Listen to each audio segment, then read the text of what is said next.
Hello, everybody. Welcome to today's episode of the Daily Sip. I hope you all had a lovely weekend and didn't get too drenched in the tropical downpours that we had. So today we're going to be talking around inclusive fashion, which is something for me on a personal level. I've always been very into fashion. I've always liked to go out and spend a bit of money on some new clothes for a night out, whatever it might be. And as time's gone on, I have found it harder and harder to get clothes that are comfortable and practical as well as fashionable. So it's become more and more of a bugbear as I've got older, I would say. And we're going to have a deep dive and a chat in it today with Judith, who runs Elba. So thanks for joining, Judith. Hi, Martin. Good to join you. How's your day been so far? Good, yeah. Busy Monday morning, and as you just said, we've had another tropical storm here, and the clouds are dark, but it's quite nice. Yeah, it's good. Cool, good stuff. Well, yeah, it'd be great if you could kick things off with a bit of an intro background to who you are and what Elba is, of course. Okay, well, Elba London, we have started off, we're a lingerie company. So our main focus at the moment is designing bras which are easy to put on, easy to fasten, but also stylish and comfortable, and they're also wireless. We've developed a front fastener. We have this patented front fastener, which is actually magnetic. But the magnet has a special little locking system, so it's absolutely secure, soft in case, and just makes it that much easier to get dressed. Cool. So obviously very, being in the world of disability and inclusion, I'm sure a lot of people watching can totally understand that for different people with different access needs and requirements, that would be a very useful thing to have for all the different reasons we'll explore shortly. But on a personal level, what got you into that world? Is there sort of the founding story of what prompted you to take a step into that world? Well, it actually came from bizarrely. It was one of those sort of serendipitous moments where three girlfriends contacted me and said they knew I'd been looking at design and dressing and disability and functionality for a while. And one had a mother who had early onset arthritis. So she was for a front fastening bra and she couldn't find anything. So I said, "Oh, can you have a look?" Another girlfriend she'd had shoulder surgery. And then the third one had just injured herself. She plays tennis and so had a bad wrist. And I sort of thought, okay, this is easy. I'll help them out. This is weird that they've all come to me asking about lingerie. And when I started looking, I was really struck how, one, the styles were very old-fashioned. Mm-hmm. If I went on to adaptive bras or adaptive lingerie, for example, they were very old-fashioned. And then a lot of them used Velcro, and I mean Velcro is fantastic. It has its purpose, but not necessarily close to the skin. And so I started to think, hook and eyes, Velcro, not really terribly helpful. And then also that front fastening aspect, there were a few out there, but not all brands did them, and they weren't easy to find. So it was one of those moments where I thought, well, surely we could do something better. The hook and eye's been around for 100 years. Velcro, great for shoes and maybe outdoor clothing. And then I had a friend who'd been involved in Versus Arthritis, the big UK arthritis charity, runs or did run a design competition with the Design Council. And so I thought, well, hey, why don't I have a look at this? Because their focus was on products which could be helpful and useful, but also had a design element. So I entered that competition and, cut a long story short, ended up winning it. So I was very fortunate then working directly with Versus Arthritis, so i.e. with the customer base. We designed the product and launched it. And so we've been selling direct to consumer, and we are also now currently selling in Australia and in the States. I'm about to do a collaboration with a young website in the States, which is focusing on the younger disability market. And yeah, lots of different things going on here. That Versus Arthritis have got some exciting plans for the autumn that are going to be launched. And so we're really developing, coming up with our new design, new colours, and then also we're going to pivot to see how we could apply the fastener to other items of clothing. That's amazing. I always so fascinated with the sort of founders' story of, how a problem became apparent and then how the solution was sort of innovated and the kind of journey to getting that product to market. It always fascinates me. So just to clarify, were you involved in design and fashion before the three girlfriends, as you say, approached No, you? I wasn't. I had the real connection was and that's something I should have said prior to that, was I have a son who's got a learning disability. So I guess I'd always been really conscious when he was little. I'd always been conscious of that. He had certain dressing requirements that they weren't severe, but he needed something which was a bit easier, particularly when he was younger. And I was like, I'm not. He doesn't need to be wearing sweats all day. There's lots of other stuff out there. That, of course, I suddenly found there wasn't that much out there which was adaptive. But I hacked it. I found stuff. I was always looking for stuff that was easy to put on for him. And so I'd had that focus and I'd been looking at various angles on that. My background is actually corporate PR and marketing. So I had run a business prior to this. I lived overseas for quite a while, but it was a coffee business. Okay. So nothing related, but I had a business background. So the real initiative was for me then was finding a lingerie designer who had that expertise, who was willing to work with me. And there I was super lucky because I found a fabulous girl who has worked in the lingerie industry for major brands, but she was looking for something which is a bit more meaningful. I think for a lot of people in fashion, sometimes it's difficult to keep that enthusiasm up for another fashion item, how many clothing items does one need? So she was really excited about using her experience and then bringing it on board and how we could combine that style with functionality, because I had no idea how technical lingerie was. It is amazing. It's known as the most technical aspect of fashion. Okay. Do you think of the complexities of the human body and sizing it to accommodate that? So I really have been very lucky in working with somebody who had that expertise, but also then the real enthusiasm to come up with the functionality aspect. And I suppose with that, that general sort of entrepreneurial approach and finding the problem and solution, sometimes the founder has that exact skill and knowledge to almost to create the product, but very often, like in your situation, it wasn't that you'd had 20 years making lingerie and then you'd pivoted to be more inclusive. It was actually more your sort of PR marketing business background helped to understand there's someone needs this, but actually quite a few people need this and it's just not out there. And then went and found the designer that could support. So I think that collaborative approach is really important, that even though you saw the opportunity, it wasn't that you could do all of it and wear all of the hats. So how did you find that designer that you partnered or you worked with? I networked around people, just networking.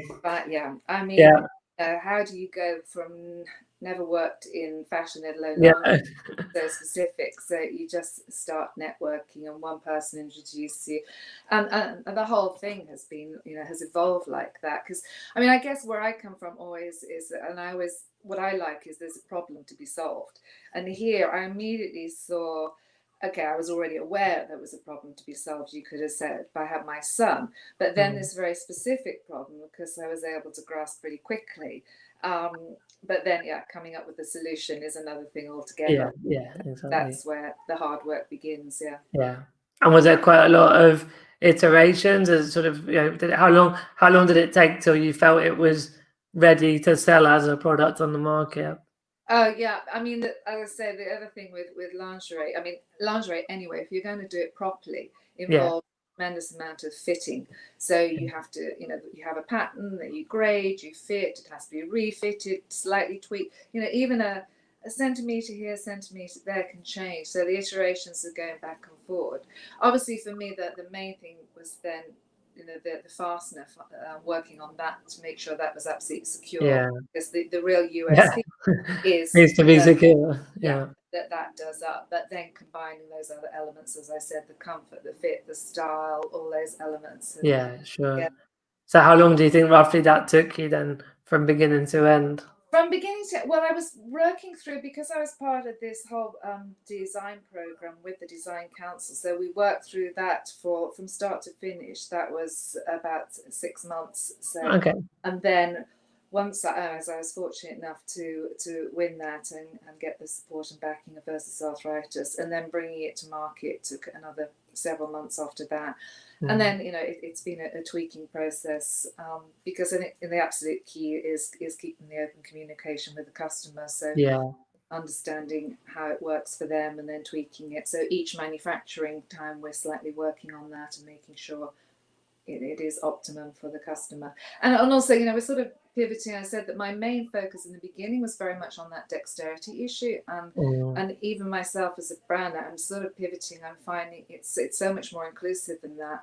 Particularly in the US, I'm talking to various people who are involved in spinal injuries and spinal foundation, major foundations there. So they're really interested from a much bigger, more inclusive angle. Which is really interesting. So I'm really sort of broadening out across all disabilities.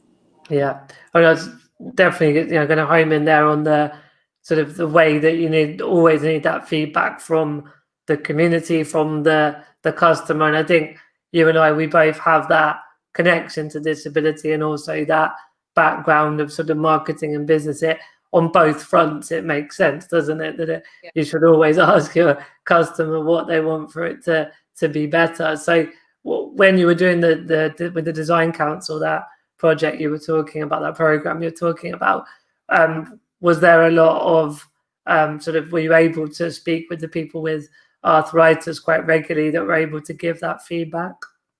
Yeah, I mean, part of that process was very much the testers were specifically, they came through Versus Arthritis. Yeah. And then I'm very lucky. I'm in a neighbourhood which has a very active neighbourhood association. So I put out an alert, and unbelievably, I even came up with a medical expert who worked in hospitals around hand functionality and stuff, unbelievably.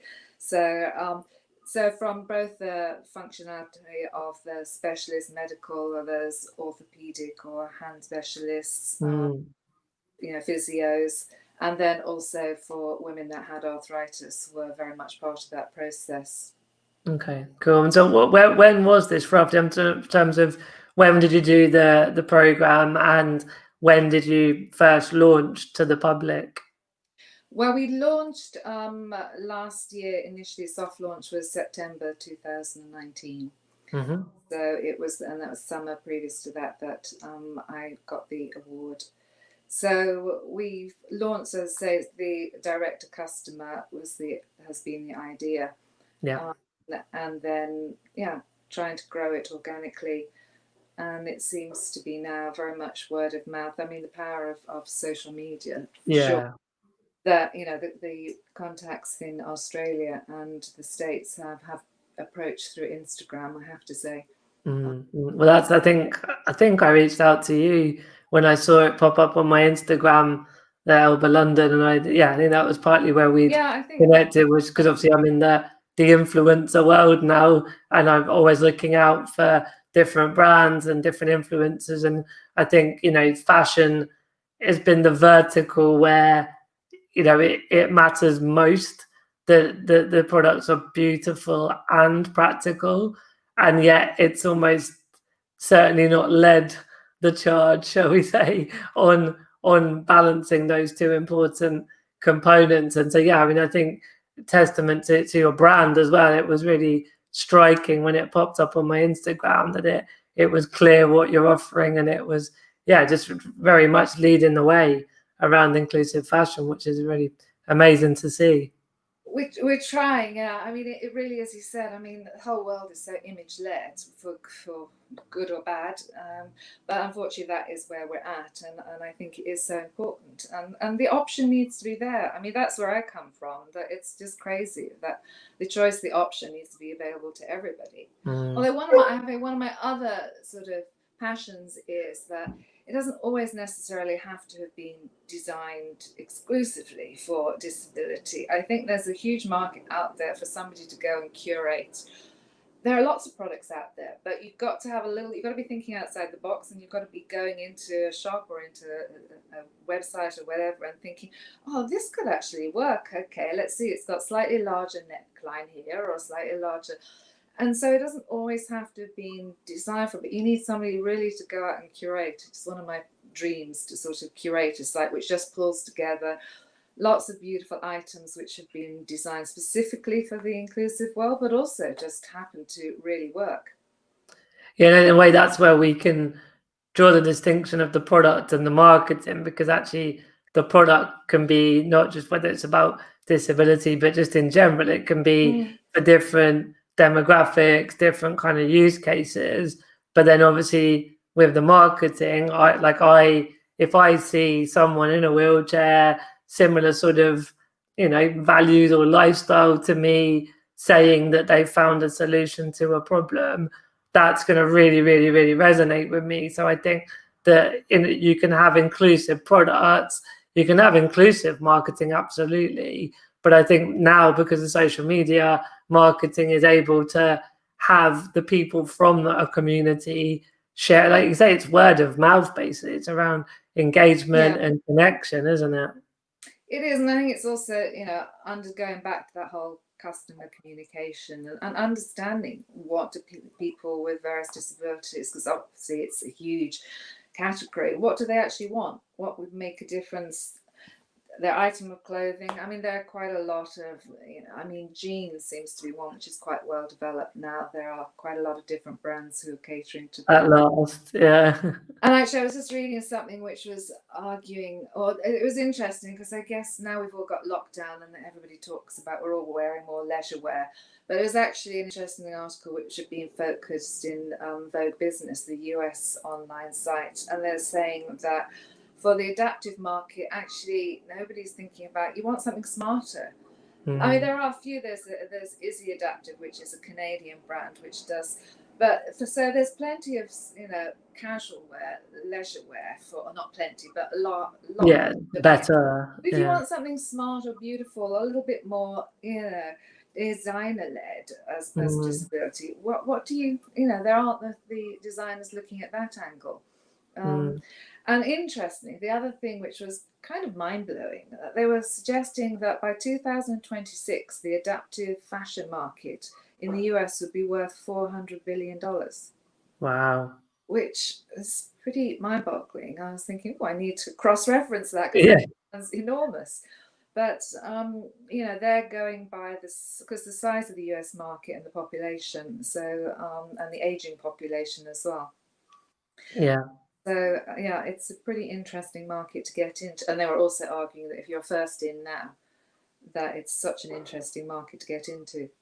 Yeah, I read the book of the founder of, I don't know, it's Zappos or Zappos. Yeah. I guess it depends on the accent as well. But for me, like, I read the book, so they're not in the UK, so I don't know how many people watching would have heard of the brand because they're not in the UK. But I spoke to Dana, who's like heading up the adaptive wear, not on public. We just had a chat a few weeks back, and I mean, they're doing some interesting stuff.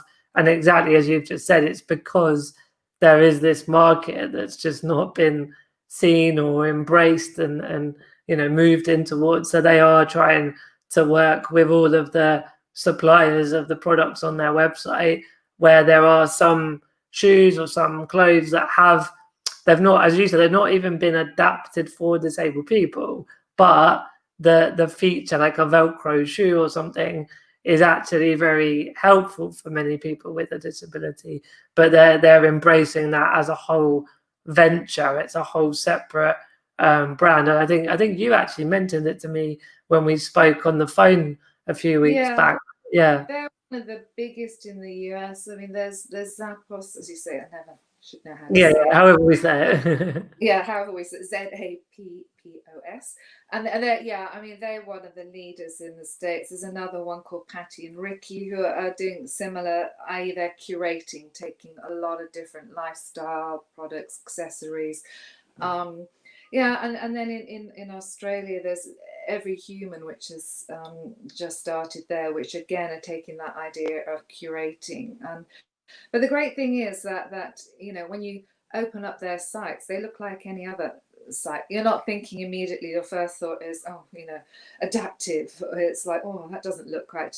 What they're aiming for is, yeah, it looks great, just like any other website. Beautiful, welcomes you in. It's got style Yeah. options. They've got blogs. They've got all kinds of things going on, and trying to build that. So yeah, it's interesting. The UK is it's not sort of leading the charge on that. I think No. there's a few people out there, but when you actually look at what they're offering still, they're not so. I mean, for example, Every Human is bringing stuff in from the US. So recognizing that, I think I've said this to you before. I mean, I do think the US is leading this, but obviously the size of the market, and thanks in a lot of respects to Tommy Hilfiger Adaptive, which Yeah. his stuff is supposed to be coming available here. And okay, you can argue that. I mean, a lot of his stuff, obviously, it's very casual, but I mean, his campaigns and his stuff is great. I mean, he really has changed the image and perception of it in the US. And so, that I think is why the US market has woken up to this. So Target, as I say, and Kohl's have now got a range. But in the UK, we're a bit slower, we're a bit behind it, I feel. That. Do you have any idea why? Even just an opinion of why that might be? I'm not entirely sure. I mean, I think that there are a few websites which are coming at it from an older age group. But again, that sort of is not what we're talking about here. We want to, if we're talking about inclusion, it's not that we're talking about a certain age group that has these needs. It should be something which offers an option to whatever age. And let's face it, I mean, age really isn't sort of, what age are we talking about anymore? Yeah. But a lot of them, I think, tend to focus on the same products. So I don't know whether they're not, to me, they're just not sort of spreading the net far and wide, and you've just got to be looking across the world. And there are options. And obviously these days, okay, from a business point of view, there's issues around import, export, and the rest of it. But it's all doable. It's all very doable. So hopefully it will start to change. And there are, as I say, versus arthritis and various initiatives that have been coming in the autumn are looking to open this up. So I do think it's going to change here, but we're obviously a smaller market, and obviously the current situation hasn't really helped with any of this. Yeah, well, we'll move into a bit more about that in a second. I've got a question from Christopher Wood saying, will you be looking to do a show collection post COVID-19? I would love to see you do fashion what McQueen did. The fashion world needs a shake-up. So yeah, I guess that's sort of a good segue into COVID-19 and if and how that's impacted on the business. And then obviously, as Christopher's asking, or Chris as I call him because I know him, all about kind of after COVID-19 as well, sort of what you see happening into the future. Okay, well, I mean, let's take where we are currently. Yeah. I mean, to be honest, for me, because I've been, selling online and then working through Australia and the States there online as well. The main thing has been obviously supply chain. So for me, manufacturing, trying to keep that on track has been a little bit challenging. But from an actual sales point of view, it's been quite good actually. I mean, I suppose not surprisingly, because a lot of people are looking online. Obviously, you can't go into shops and try out most shops. Although I say that, I was in Anthropology the other day, one of these shops, and they suddenly announced that our fitting rooms are open again. So I don't know if over the weekend that was one of the things that they've released again, that you could actually go and try things on. But I mean, the majority of shops, obviously, that's not possible. So yeah. So well, and for disabled people, a lot of obviously depending on impairment type, but it's never been that doable to go to a changing room as well, right? No, for the limited number of shops that would offer that anyway, it's always been a real challenge. Yeah, so that's one of the things that differentiates that during this time, it hasn't really changed a lot for us because, we offer free shipping the whole premises. That obviously it has to be tried on. You have to have, and it's all free shipping, so it's try and buy effectively. So that's really important, and for our community, a large part of our community, that is the optimum way, obviously, that they've been shopping. So from that point of view, so moving forward, the whole fashion world, obviously, with London Fashion Week coming up in September, it's all having to pivot onto going virtual. I mentioned before that we've been involved with influencers on coming up with some targeted promotion influencer stuff for London Fashion Week, specifically around inclusive fashion. I was doing a shoot yesterday with Samantha Bullock, and so very much that will be coming out around that whole September the 20th week. Next year, hopefully, the plans are that as soon as we can open up the world again and go live, that we can do something. And obviously a lot of people have been pushing for more interaction for disability and inclusion around London Fashion Week particularly. Yeah. It's starting and it has happened, but in too small a way, one can say. So hopefully, again, that's another part of the fashion world that will wake up and be more inclusive.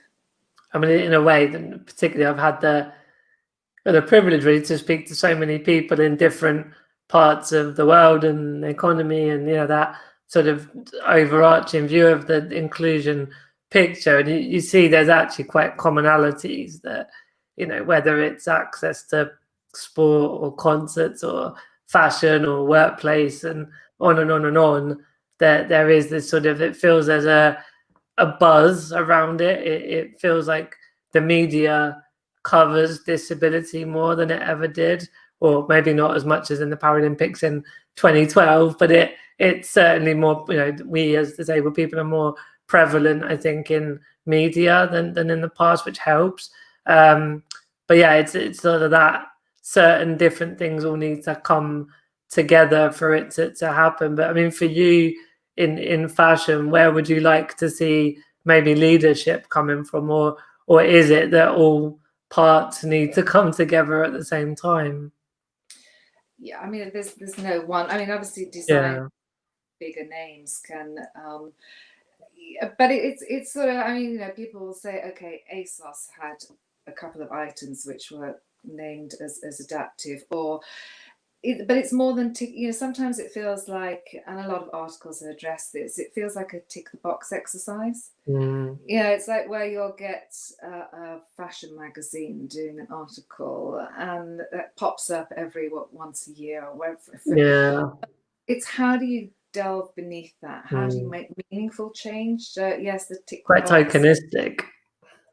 Yeah, I mean, it's long been accused of that it's tokenism, and particularly, the inclusive world, in that larger inclusive world that sometimes disability world gets drowned out now. Yeah, that's true. So many inclusive issues going on. So I think it's just making that more meaningful change.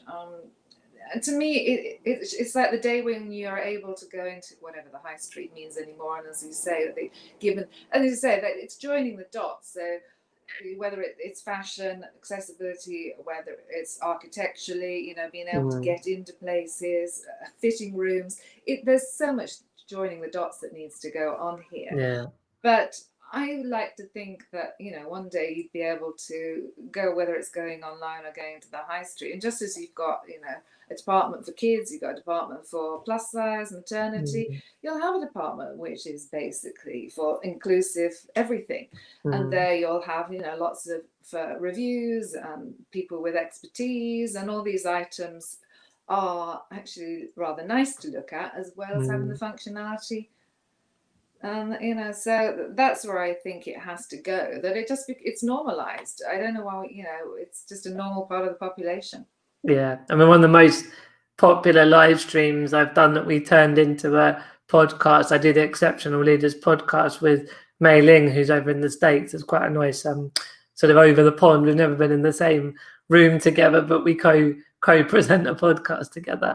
And but one of the most popular ones was Ed Warner. Do you know Ed from Motion Spot and Fine and Able? And so although his is more about in the home, but it's the same principles. It's that it should be beautifully designed.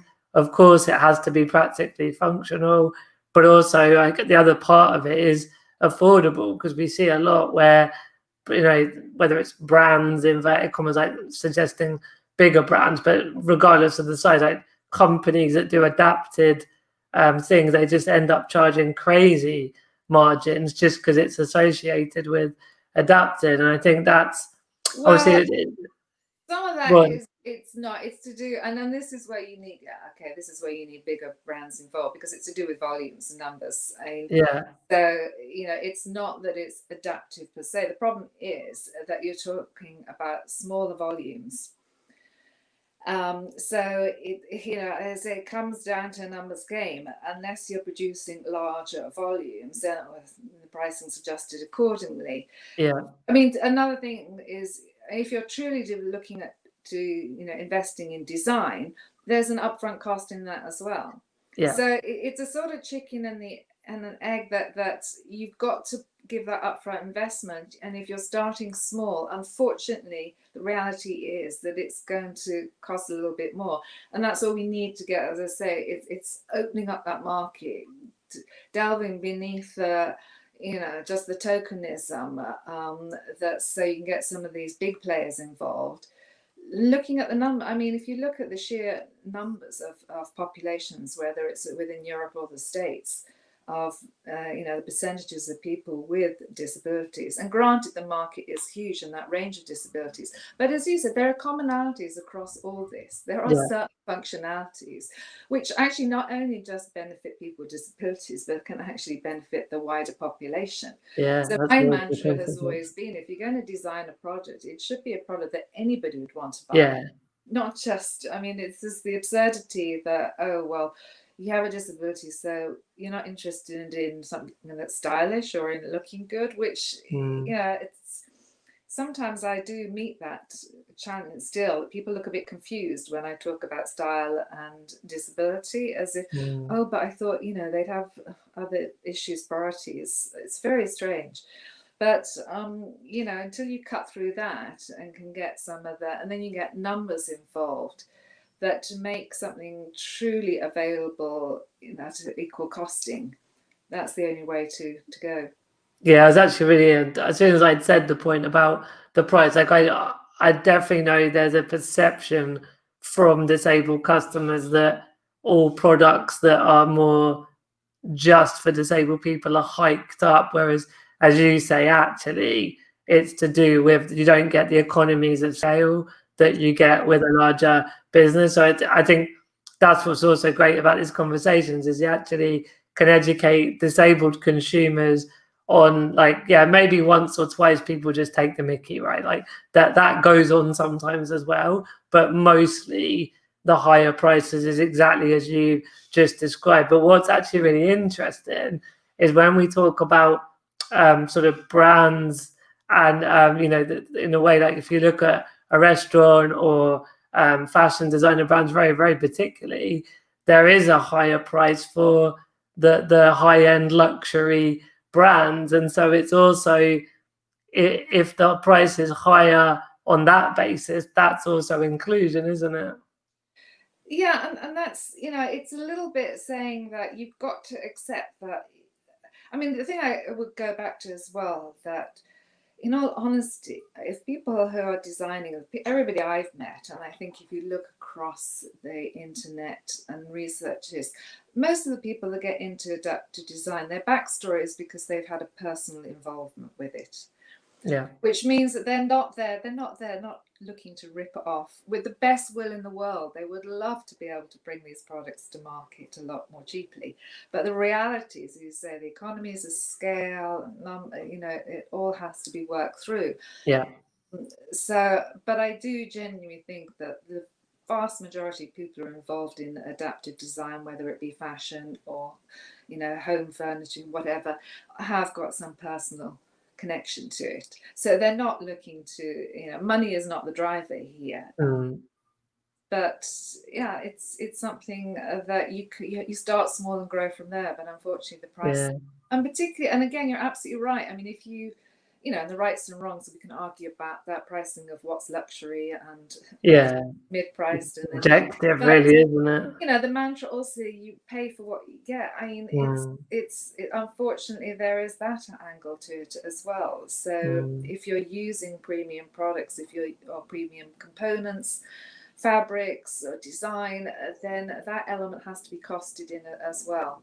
But I like to think that as the market grows and the economies of scale will work its way through, then a lot of but again, it depends upon, there has to be a response from the community. They have to demonstrate that so again, you come back to, sometimes it's a bit of that chicken and the egg. They've got to be buying it so that we as designers go to the retailers and say, hey, look, this market is really interesting. Because I can go to the retailers at the moment and say, look, this is the size of the population here. Yeah, all the numbers. They've got, this amount of disabilities. Great, but then they'll say, well, yeah, how do I know I'm going to buy the product there? I mean, so I need some, backup there to say, well, here's the real growth here, showing that if you come to market with something that has the functionality and style, they're engaging, they want it, and actually they want something else as well. But I've got to be able to demonstrate that in the marketplace. Yeah, I was thinking about the tribes that we get, particularly with social media and that sort of binary views of the world. So I know there is a higher incidence of poverty for disabled people. So there's that. There should be, not horrible looking, practical solutions to everyday living that are affordable. And that's a market segment, if you will, from a business perspective. I can also recollect, groups where it's like, just because we're disabled doesn't mean we don't want, high-end, beautiful luxury goods, and it's not one or the other. It's in the end, there's 1.3 billion disabled people in the world that have different political affiliations and economic circumstances, and so I guess there is that thing about understanding the market in more detail and finding the right products and branding that works for certain parts of the community as well. Yeah, I think that's the whole thing, that it's a fragmented community, like most communities are, and many different groups within that. But I do agree. I think there is a danger you sort of, if you go down that route that all disabled people have, their financial requirements, needs, and that are more pivoted towards their daily essentials, and they don't. There is a danger in that, because again, then it's like, okay, well, then what are you saying to retailers and people? Well, there's not going to be the spending power isn't there, and that isn't actually true. As you say, you do need to delve much deeper into the numbers, because if you look at it, that is not true. And I won't bore people with, because when I was researching and doing a test, obviously pricing was something I was very conscious of, and was hit quite often with, and still, in all honesty and frankness, I still got that question from people. But as you say, it's a large community, so by the same token that certain people in any product, the affordability of it, there are always people who can't afford, or their spending priorities are very different. But then, as you say, at the other end of the market, there are people for whom, that's where they want to spend their money. So but I do think there can be sometimes too much of a focus, because I have been hit with that myself. Always, it's like, but what about pricing? Well, we can't just focus on pricing. It's a huge community. Yes, we need to understand it, but we can't just blanket say, oh no, well, we can't produce nice items because they won't afford it, they won't pay for it.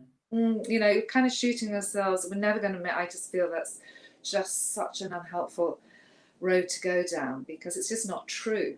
I need a lot more careful research before people go down that road. And there's something about aspiration, isn't there? About I know you and I come from marketing world, and we can fall into pure marketing lingo, but I genuinely believe that part of the difficulty around disability is the stereotype and the perception. And so through positive reinforcement of representation, really, is what big thing we're talking about, that changes the way mainstream society sees disabled people. So it's to keep talking about the poverty is to reinforce the poverty. Yeah. Whereas absolutely, you're feeding that stereotype. It's yeah, just, it isn't helpful. And as I say, whilst the realities, and we can debate that, the truth and realities of it, but it just needs much more thoughtful debate than just blanket. It's too often one of the first things I hear, and I just think it's worth challenging it and debating at a much greater level, because absolutely, yeah, people's perceptions are based upon a lot of these myths, and more so now than ever. Yeah, definitely. We got a couple of things coming in from LinkedIn. So earlier at the beginning, Michael said, I think he tagged Christina. I think he's hoping Christina might get a lot of value. So I hope you did join us, losing my words now, join us and have joy from our talk. And then we've got Teresa saying from Tipton, West Midlands, hello. So hello, Teresa. And she's asking, if you cater for tube feeding, like with pockets to hide them and a pocket to hide the tubes. I mean, you can answer that, Judith, but I think possibly it's a different sort of fashion, isn't it, from what you provide? It is. I have been asked this question. I've got inquiries from quite a few people. It's something I'm looking at. I mean, as I said, our initial focus is very much on the dexterity, so that ease of dressing. And so these additional elements that I understand can come in, because I have been approached from that angle of tubes, feeding tubes, mastectomy, all kinds of different.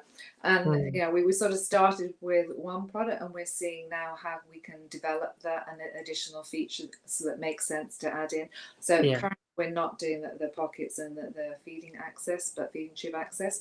But we are looking at where, and again, this is where for me, it's just like we welcome constantly the fee. This morning I just responded to a lady who gave me, she had actually bought a product, but she gave me a page feedback. And she was like, oh, you don't have to reply to me, and it's not urgent, and I hope you don't mind this. I'm like, what? This is amazing. This is exactly what I think for me to move forward. I share that with my designer then, and my fitter, and then we can absolutely understand. So I welcome this, but by the same token, we sort of have to selectively move forward as to what makes the most sense. You can't, unfortunately, be all things to all people. Yeah, I agree. All right, well, we've come to the end, really, Judith. Was there anything else you wanted to say to everyone watching before we finish? No, I just encourage people to, not lobby your designers, but wherever there is an opportunity to leave comments, if you see an article in the media on disability fashion, just follow it up and try. And I say it's just extending it beyond that, just tokenism and that article or that one designer or that one fashion show at London Fashion Week, which, so if we can all sort of, review, feedback, comment wherever we can, so that the wider market can see that the interest is there. As we discussed, the purchasing power, and then come with the articles. And I think my finishing is, I just think that it's crazy that 21st century. Come on, we should have option. The option. All I want to say is, it's the options. We've got this whole wonderful inclusive community of huge range of disabilities, abilities. Just come up with more options and put it together in a format, whether it's online, offline, which makes it attractive to the wider community. It just doesn't make sense to me.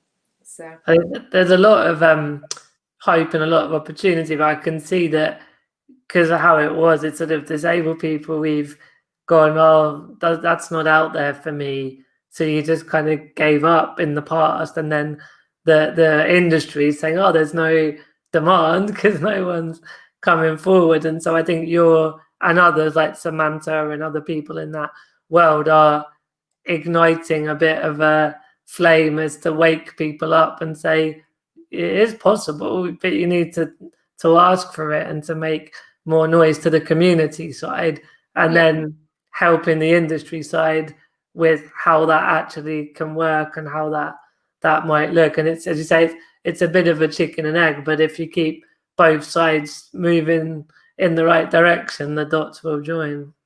Yeah, and I think social media, I mean, just because the younger community within this are amazing in social media because, again, and we come full circle. We start off the imagery, you know, it is what it is, the power of a wonderful picture, but, you know, they're using fabulous imagery now, which you would never have seen. So that is changing the perception, and obviously within their own age group, they're not shying away from any of this, and they're quite willing to stand up and demand and say what they want. So I think it's definitely going to move, driven by that younger community in particular, and then everybody will benefit from it, hopefully. So. Brilliant. And how can people follow you online? Well, I'm at Elba London Instagram. We've got our website, elbalondon.com. So please, and as I say, we welcome feedback, comments. What we're really interested in is how we can apply the fasteners to other items of clothing. So what would people really want from, you know, obviously I have some ideas, but the more input I get on whether it is, you know, tops, bottoms, whatever works for people, but what would they really like to see that would work for them, and that they'd also be willing to buy. Because in the end of the day, I do say to people, you know, you have to run it as a business. This is how you change people's lives. A lot of the time it's as a business. I do believe in the power of business to change people's lives as well. So if we can really understand what people want and start selling that, then that's really powerful. People take note and stand up. So yeah, perfect. Well, good luck with it all, Judith. It's been good to catch up again and share everything you're up to with the viewers and everyone watching. You know, do get in touch with Judith, whether you have feedback and ideas, or you have other, you know, friends or contacts that might be able to help this movement, really. But it's it's fascinating stuff, and thank you for your time, Judith. You're welcome. It's really great to speak to you, Martin. All right, bye bye everyone, and bye bye, Judith. Bye.